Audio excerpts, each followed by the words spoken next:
My name is Peter. For nearly 45 years, I stood at the altar, my voice echoing through the sacred halls as I led my parishioners in prayer. I lived my life in devotion, bound to the rituals, the hymns, the rhythm of Mass that gave structure to my days and purpose to my being. The church was my home, its teachings my guiding light, its traditions a source of comfort. I cherished the certainty it provided, the way its hierarchy gave order to the world, allowing me to shepherd my flock with unwavering faith. Yet, as the years passed, a quiet unease crept into my heart, one that I could not ignore. I began to see inconsistencies in the very institution I had devoted my life to. The sermons I delivered spoke of compassion, yet I saw suffering go unanswered. We preached humility, yet wealth and power often dictated decisions. I watched as the church, once a sanctuary for the lost and weary, sometimes became entangled in bureaucracy, its priorities shifting away from the very people it was meant to serve. I wrestled with these doubts in the solitude of my study, my hands folded in prayer, seeking answers that never came easily. I remembered the faces of my parishioners, those who came seeking solace, the poor who hoped for aid, the young who sought guidance. I had always believed that my calling was to serve them, to be their voice, their comfort. But I began to wonder, was the church truly serving them as it should? At first, my concerns were nothing more than fleeting thoughts, whispers of discomfort that I quickly brushed aside. After all, I had spent decades dedicating my life to the church, immersing myself in its traditions, its structure, and its teachings. I had accepted its hierarchy without question, believing that everything within it was guided by divine wisdom. The church had been my refuge, the altar, my place of service, and the people my calling. But as the years passed, small moments began to linger in my mind, moments that did not align with the faith I had so fervently preached. It started with the bureaucracy, the layers of decisions that seemed increasingly disconnected from the very people we were meant to serve. I had always believed that the church existed to bring comfort, to extend a hand to the suffering, to embody the teachings of Christ. And yet, I found myself entangled in endless discussions about finances, about renovations, about maintaining the grandeur of our place of worship, while the poor in our community went without food. I watched as decisions were made not with the tenderness of shepherds, but with the precision of administrators. Rules, policies, and procedures dictated every aspect of our ministry, often at the expense of real human needs. I remember the day an elderly woman approached me after Mass, her voice trembling as she spoke. She had been a faithful member of our congregation for decades, attending every Sunday, volunteering at church events, giving whatever little she could. But now, she was in trouble. Her rent had increased beyond what she could afford, and she faced the unthinkable reality of eviction. She came to the church, hoping for help, for guidance, for something that would remind her she was not alone. I took her concerns to the church board, believing that together we could find a way to assist her. But instead of action, I was met with red tape. "We have a process for these kinds of things," they told me. "We'll have to review the budget first. There are priorities we must consider. There are limits to what we can do." Limits. That word lingered in my mind long after the meeting ended. I had never thought of compassion as something with limits. Christ had not placed limits on his love. He had not told the poor to wait until finances allowed, nor had he rejected the sick because of logistical concerns. And yet here we were, a body meant to represent him, turning away someone in need because the numbers did not align. That moment stayed with me, but it was not the only one. Time and time again, I witnessed similar contradictions. A young man, desperate for acceptance, was turned away because he did not conform to the traditions expected of him. A woman seeking confession and forgiveness was met with scrutiny instead of grace. Rules and rituals seemed to outweigh human kindness, and I began to question, when had we become so focused on maintaining the institution that we had lost sight of the mission? I did not voice these doubts immediately. To question the church felt like questioning God himself, and I feared what that might mean for my faith. So I kept silent, convincing myself that perhaps I was simply tired, that maybe I was misunderstanding the greater purpose behind these decisions. But no matter how hard I tried to dismiss my concerns, they only grew stronger. One evening, I sat alone in my study, staring at the flickering flame of a candle, feeling the weight of my thoughts pressing down on me. I picked up my Bible, seeking comfort in the words that had always guided me. My fingers traced familiar passages, stories I had read countless times. The parable of the Good Samaritan caught my attention. A man lay beaten and suffering on the side of the road, and those who claimed to be righteous, those who followed the rules, walked past him. It was an outsider, someone who was not bound by those same traditions, who stopped, who had compassion, who helped. I could not ignore the message any longer. Had we, as a church, become those who walked past? Had we become so preoccupied with our structure, our policies, and our traditions that we had forgotten to truly see the people we were meant to serve?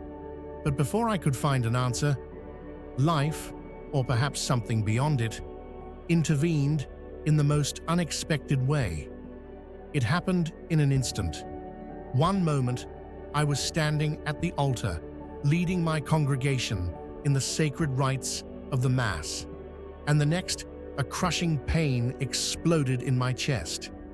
I remember clutching at my vestments, my fingers trembling, as the words I had spoken so many times before faltered on my lips. The room swayed, and then darkness. At least, that's what I expected. Instead, I felt a peculiar lightness, as though a great weight had been lifted from me. The agony that had gripped my body only seconds ago had vanished, replaced by a calm, unlike anything I had ever known. I should have been terrified, dying in the middle of Mass in front of my congregation, but fear did not come.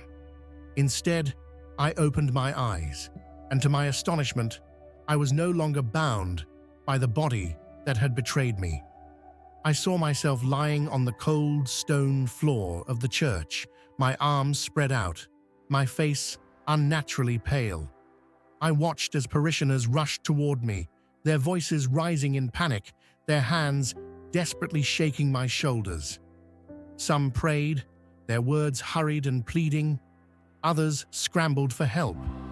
I should have felt their distress, their urgency, but I was separate from it all.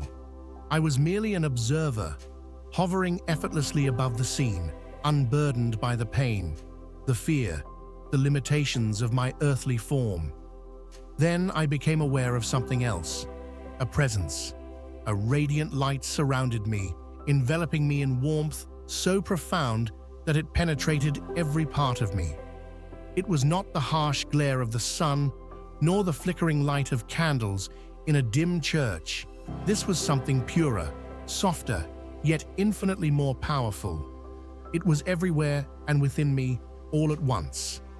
But even as I was enveloped by this boundless light, I became aware of something else, a contrast, a shadow lingering at the edges of my existence.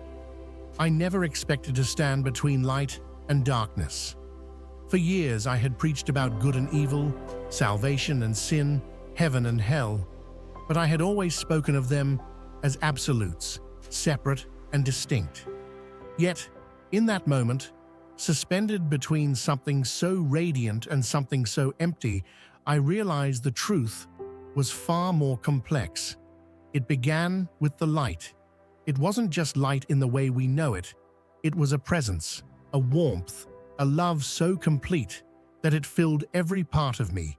It surrounded me, held me, and for the first time in my existence, I understood what it meant to be truly known. There were no walls, no fears, no hidden corners of my soul. Every piece of me, even the ones I had been too ashamed to face in life, was embraced without hesitation. I was home. The light was love itself, not love as we understand it in human terms, but love so pure, so overwhelming, that it existed beyond emotion. It simply was. I could not see a form, yet I knew this presence. It had always been with me in every whispered prayer, in every act of kindness, in every moment when faith carried me through doubt. I did not need to ask who or what it was, because deep in my soul, I had always known. I longed to move forward, to let the light consume me completely. But then, something shifted. Beyond the light, on the edges of my awareness, I felt something else. Something cold, vast, and infinitely empty. I turned my attention toward it, not out of fear, but out of a strange sense of understanding. It wasn't pulling me in, it wasn't threatening me. It simply existed, a void stretching endlessly, untouched by the warmth of the light. The contrast was staggering. The love I had felt only moments ago was undeniable, but here, at the edge of existence, there was only absence. It was not torment or suffering. It was nothingness, a place without light, without warmth, without connection. It was not a punishment, not fire and brimstone, but something far more haunting. I felt no malicious force within that darkness, no entity waiting to claim me, but rather the unbearable weight of separation. Here, there was no hatred, only the absence of love, no suffering, only the absence of joy, no damnation, only the absence of hope. And that was when I understood. I had spent my life believing that people were either saved or lost, faithful or fallen, bound for heaven or condemned to hell. But in this moment, I realized that what separated light from darkness was not divine judgment. It was simply choice. The darkness was not a place of punishment, but a space where love had been refused. It was a reflection of all the moments when the heart had closed itself off, when faith had been rejected, when fear, pride, or pain had led someone away from the warmth of the light. I thought of my own life, the times when I had doubted, when I had let my own stubbornness blind me to the suffering of others, when I had chosen rules over compassion. How many times had I, in my own way, turned from the light? Not because I wished to, but because I had been afraid of being vulnerable, of surrendering to something greater than myself, of stepping into a love so immense that it left no room for the walls I had built around my heart. It was in that moment, as my heart laid bare every doubt and every longing, that I finally found what I had been searching for all my life.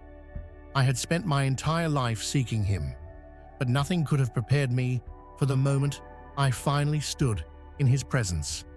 One moment, I was surrounded by an ethereal light, bathed in its warmth and comfort, and the next, I was not alone. At first, I did not see him the way I had imagined. There were no grand visions of golden robes, no blinding brilliance that forced me to avert my gaze. Instead, I felt him before I saw him. His presence was unlike anything I had ever known. Gentle, yet powerful. Familiar, yet beyond comprehension. The air itself seemed to hum with a love so overwhelming that it left me breathless. And then, he was there. He did not need to introduce himself. Every fiber of my being recognized him instantly. His face bore no resemblance to the paintings I had seen in the grand cathedrals, yet he was more real than any depiction could ever be. His eyes, deep and knowing, held an unfathomable kindness, but also a sorrow, an understanding of every joy and pain ever experienced by the world. He looked at me, and in that single glance, I felt as though my entire soul had been laid bare. I did not know what to say. What words could possibly suffice in the presence of the one I had dedicated my life to? I had spoken of him, preached his name, studied his teachings, but now, in this moment, all of my knowledge felt insignificant. He smiled, and without speaking, he spoke directly to my heart. "You have sought me in rituals, in doctrines, in the walls of your church, but I was never confined to those things." His words were not a rebuke, but a revelation. A weight I had never realized I carried began to lift from me. My entire life, I had devoted myself to the church, believing that in perfect obedience to its rules, I was serving him. I had followed every tradition, upheld every doctrine, presided over countless masses, believing that these things brought me closer to God. And yet, standing before him now, I understood. The rituals, the doctrines, the structures of the church, they were meant to guide us to him, but they were never meant to replace him. They were the road signs, not the destination, the tools, not the truth itself. I felt a rush of memories flood my mind, not of my own life, but of the lives of others, of the people I had encountered over the years. I saw them through his eyes, each moment playing out with painful clarity. There was the young woman who had come to me, tears in her eyes, seeking forgiveness. She had been cast out by her family for choices they did not understand, and in desperation, she had turned to the church for solace. But I had told her she could not receive communion until she had repented according to the proper process. I had believed I was upholding the church's teachings, but in doing so, I had turned her away from the very grace she sought. I saw the elderly man who had sat in the back pews for years, too afraid to approach the altar because he had been divorced decades ago. He had carried the weight of shame, believing he was unworthy of God's love because of rules that had been written by men. I saw the boy who had hesitated to enter the church at all, fearing judgment for who he was, for who he loved. I had told myself that I had treated him with kindness, but had I truly shown him the love of Christ? Or had I allowed silence to speak where compassion should have? And then I saw the people who had never even stepped through the doors of the church, not because they had rejected God, but because they had been made to feel that God had already rejected them. I watched as each moment unfolded before me, and I understood. Jesus never turned anyone away. He did not withhold his love based on rules. He did not demand perfect adherence to rituals before offering his grace. He did not require people to fit into neat categories before welcoming them with open arms. "You have built walls where I have called for bridges." His voice was soft, yet it carried through me like thunder. I fell to my knees, the weight of my own blindness pressing upon me. How many had been lost because we had mistaken the path for the destination? How many had been turned away from love in the name of righteousness? He reached out and touched my shoulder. There was no condemnation in him, only love. "Do you see now?" I nodded, tears streaming down my face. The church is not a prison, nor is it a gatekeeper to God. It is meant to be a refuge, a place where all are welcomed into love. You are not called to enforce rules. You are called to be a light. I let his words sink into the deepest parts of me. Everything I had once thought was essential, Rituals, regulations, hierarchical structures faded in importance. They had their place, yes, but they were never meant to be obstacles. Love was the only true law. I thought of the countless confessions I had heard over the years, the burdens people had carried, the fear they had of not being enough. How often had we, as representatives of the church, made people believe that God's love was something they had to earn, that grace was only given conditionally? But here, in the presence of Christ himself, I knew the truth. Grace had never been something we deserved. It had always been freely given. Love was not something we had to prove ourselves worthy of. It was the very essence of who he was. It was then that I realized faith was not just something to be practiced. It was something to be lived, something far more immediate and real than I had ever imagined. For years, I thought I understood faith. I had built my life around it, devoted my days to its practice, and given every breath to the church that had shaped me. I had studied doctrine, memorized scripture, upheld rituals, and carried out every sacred duty with reverence. I had preached about heaven and warned against hell, believing them to be distant destinations, final judgments waiting at the end of life's journey. But in that sacred moment, standing in the presence of Jesus, I realized how little I truly understood. Heaven and hell were not faraway places, nor were they reserved for some distant future. They were here now, woven into every moment of life.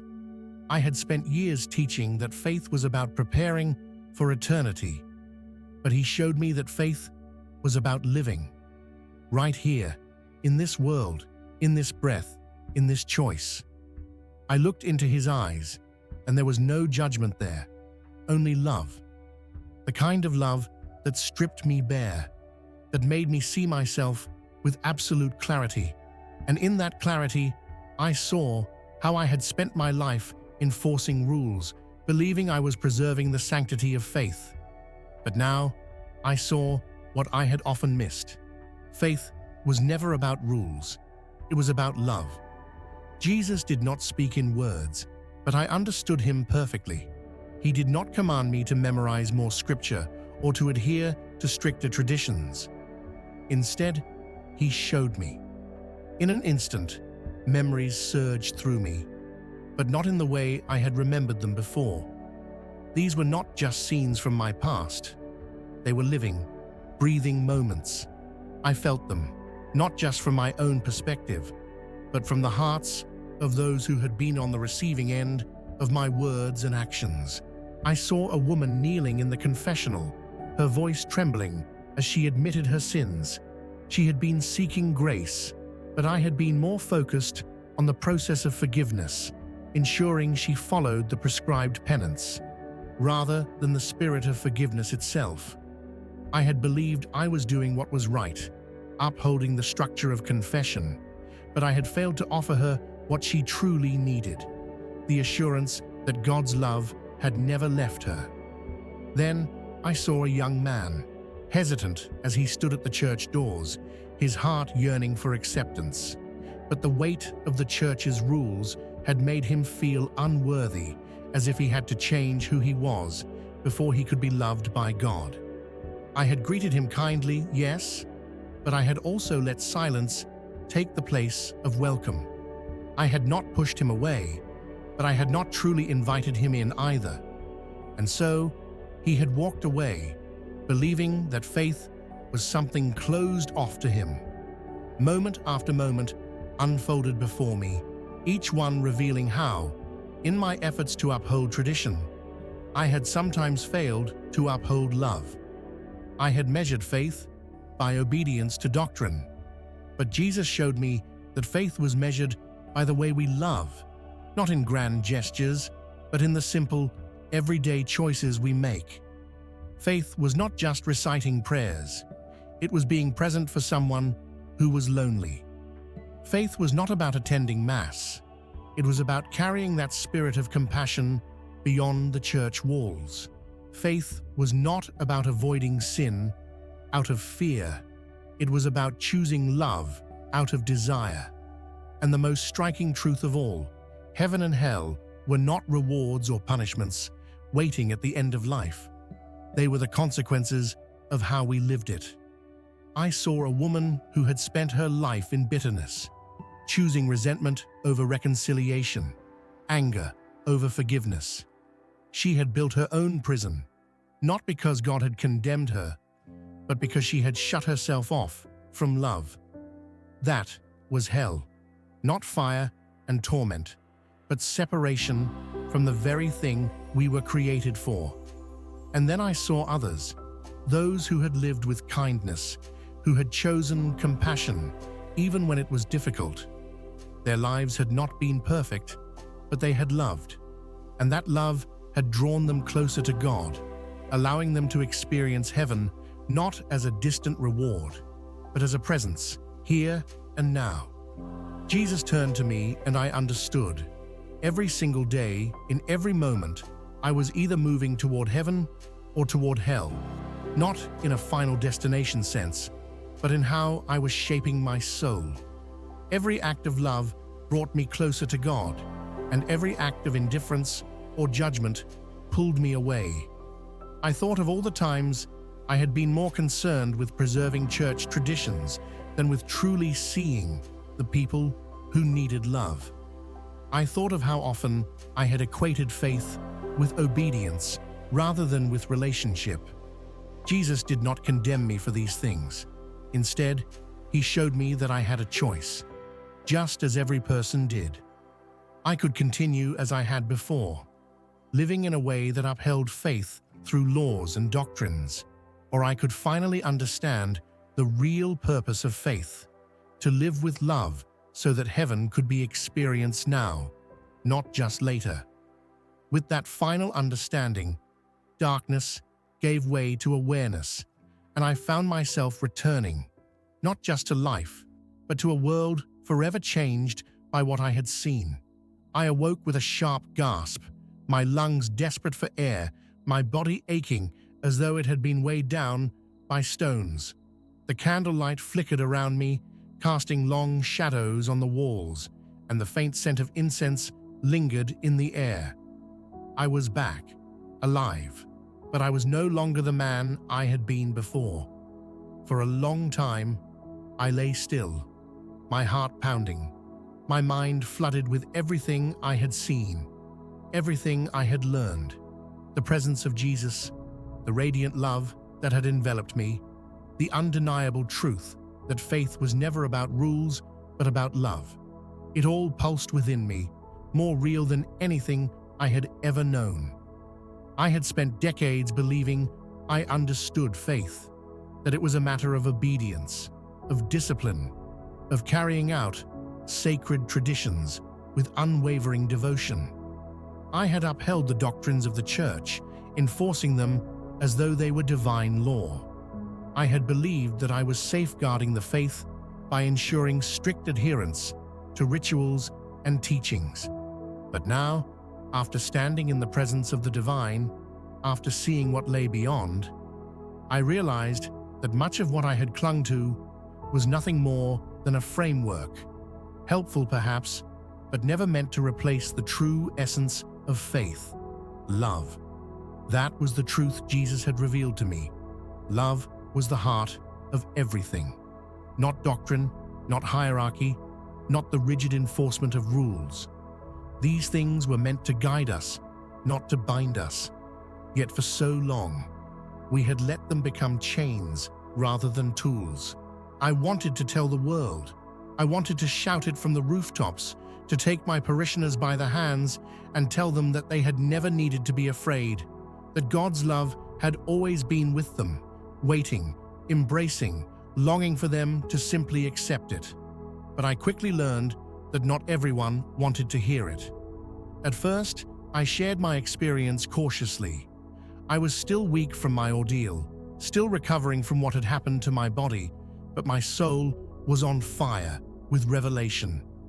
I spoke to those closest to me, fellow priests, longtime friends, those I believed would understand. Yet instead of wonder, I was met with unease. "You must have been dreaming," one priest said, his brow furrowed. "Near-death experiences are known to cause hallucinations." "You were unconscious," another added, choosing his words carefully. "Perhaps your mind was simply replaying what you have always believed." I wanted to argue, to tell them that what I had experienced was more real than anything I had ever encountered in my waking life. But it was more than their words that unsettled me.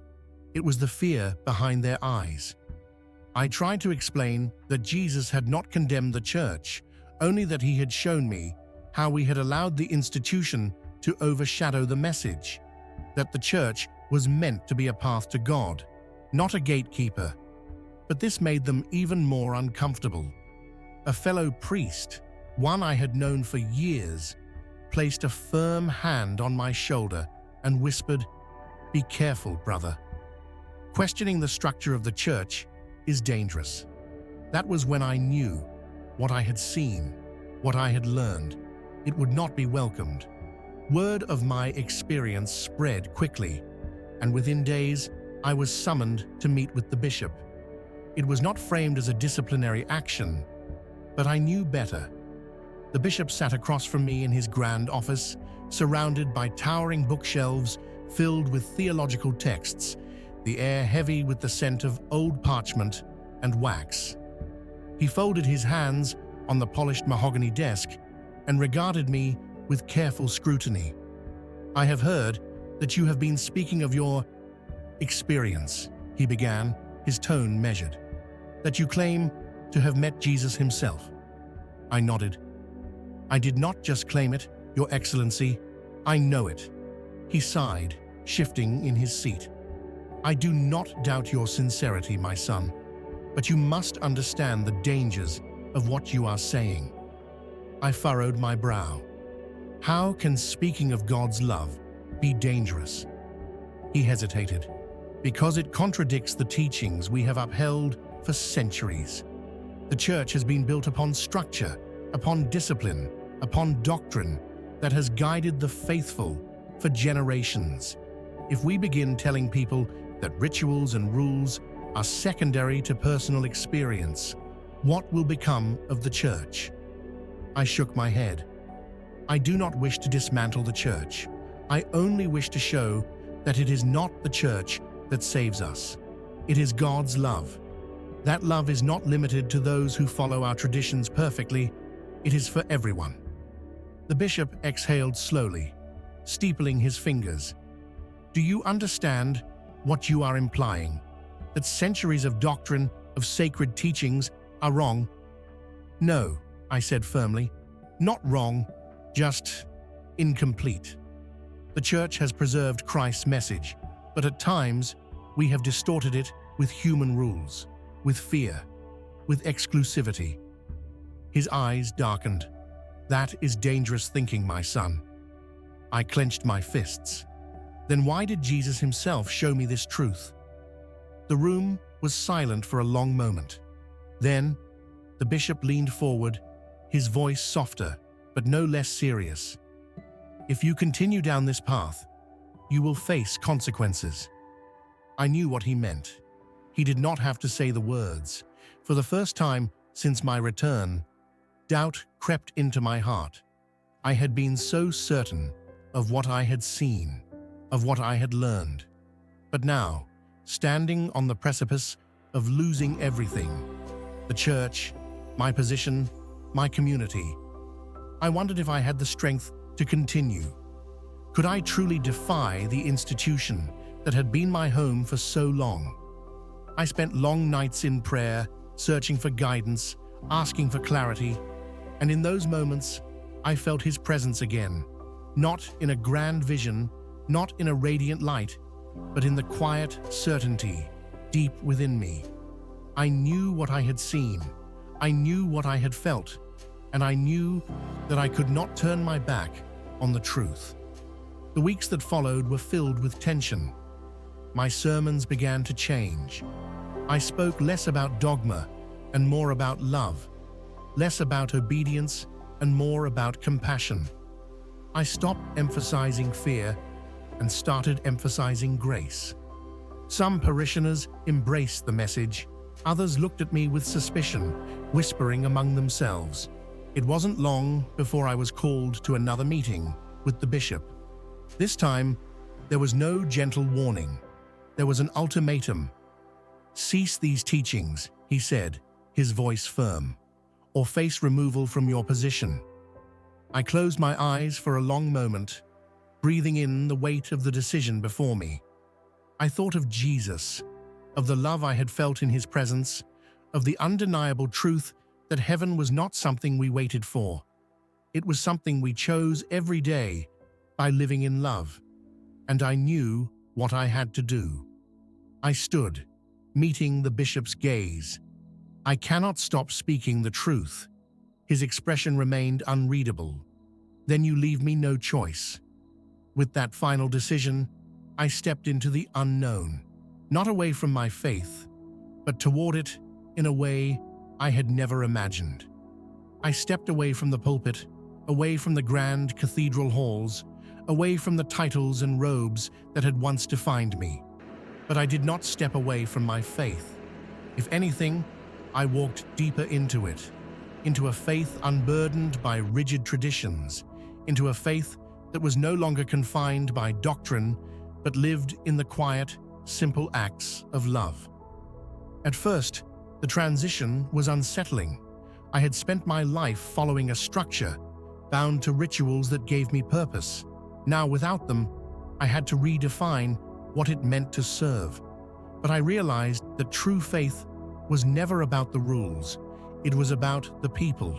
So, I focused on them. I began preaching in small gatherings, sometimes in homes, sometimes in parks, sometimes in community centers, where anyone, regardless of background, history, or perceived worthiness, could come without fear of judgment. I no longer spoke of obligation, of sin and punishment, of who was worthy of grace and who was not.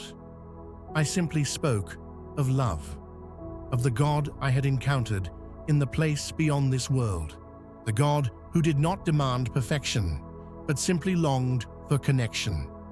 Some welcomed my message eagerly, their hearts hungry for a faith that did not bind them with fear.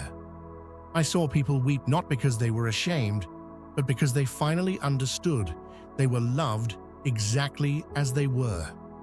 They did not need to earn grace.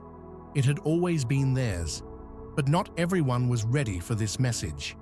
Some called me a heretic, claiming I had abandoned the sacred teachings. Others accused me of misleading the faithful, of straying too far from the traditions that had upheld the church for centuries. I felt their judgment, their anger, their fear, but I also understood it. Change is frightening, and I was asking people to see faith not as a rigid set of rules, but as something far more profound, something as simple and challenging as love itself. And so I continued, not in defiance, not in rebellion, but in deep, unwavering belief that the message I had been given was true. I chose love over rules. I chose compassion over condemnation.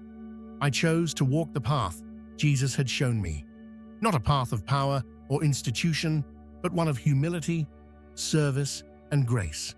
There were no grand cathedrals now, no stained glass windows or golden altars, just people gathered in the name of love.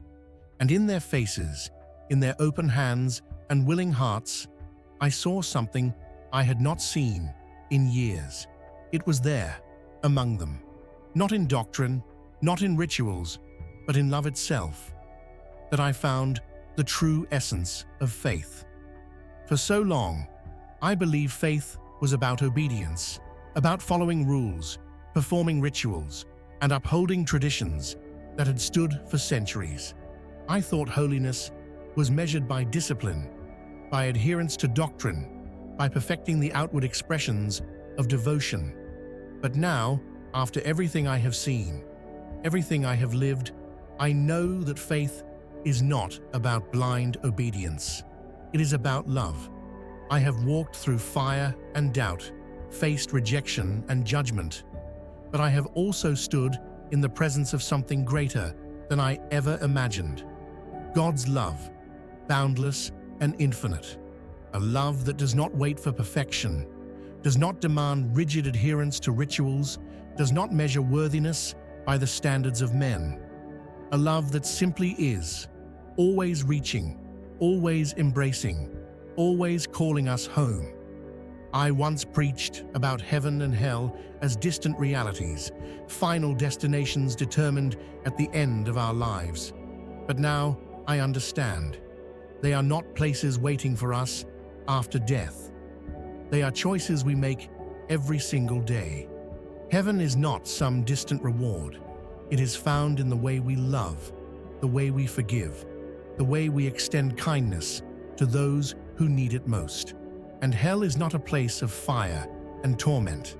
It is the separation we create when we choose fear over love, judgment over mercy, pride over humility.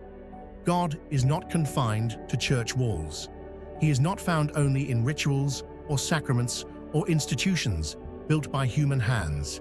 He is in the homeless man on the street, in the mother comforting her child, in the stranger offering a helping hand. He is in every act of love, in every moment of compassion, in every choice to see another, not as an outsider, but as a beloved soul. That is where God dwells, not in rules, not in power, but in love itself. I do not regret the path that brought me here. Every sermon, every prayer, every moment spent searching for truth, it led me to this understanding. But if I could leave behind one message, one final truth, it is this: choose love. Every day, in every moment, in every interaction, choose love. Not because it is easy, not because it is convenient, but because it is the only path to God. Faith was never meant to be a cage, a set of strict laws meant to keep us in line. It was meant to set us free, free to love without fear, to serve without condition, to live without shame.